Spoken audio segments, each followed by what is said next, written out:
Hey, this is Eric Elwell. I'm going to give you a quick rundown on the Photoshop brushes that I'm releasing.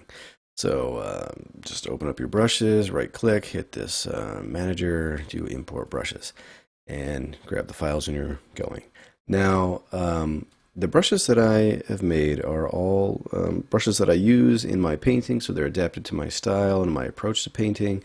They're going to be pretty textural, very opaque.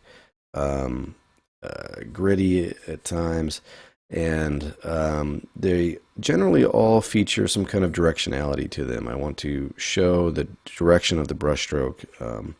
Now, one thing to consider with these brushes, as I was testing them and had other artists working with them, is all of our approaches are slightly different, and if you're getting wonky results with these, chances are it's the flow. All right, my flow I usually have set to 100%, and I've just gotten used to that. And that's partly, like I said, it's a part of the style choice to have really opaque textural type work, and so there's less blending. Now, if you work with lower flow, a lot of these brushes will still work, but you may get some strange results on a few, and if that's the case, then come back, check that out, and bump your flow up and see what happens. Can pretty much guarantee that that's going to bring it back to its intended use.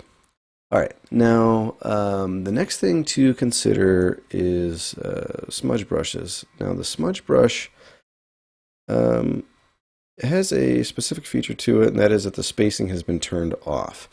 Now with the spacing off, what's going to happen is the stamps are going to they're gonna happen at the same intervals, but the slower the stroke, the closer those stamps are going to be together, right? And so you're going to get this kind of smudgy, smooth transition like you would expect from a smudge brush. But if you take a very fast stroke, then you'll see that it's grabbing that sample and it's stamping it along your brush path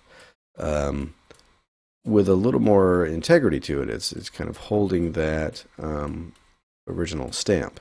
And so if you haven't worked this way, it takes a little bit of getting used to, but you're varying your speed, and as you vary your speed, you get a different result. And it's actually, I think, a really quick way to work, because you can work in hard and soft edges without swapping tools. It's really just how quickly you take your stroke and where on the edge you grab it. So if you sample right on the edge between like a light and a dark portion, then you can drag that and kind of break that edge up, and it's a really fun way to work. So it needs to be set up front. If you haven't worked that way, that's how these smudge brushes were designed to work. Now that's pretty much it. I hope you have a lot of fun playing with these brushes and adapting them to your own approach and your own style. All right, have a blast.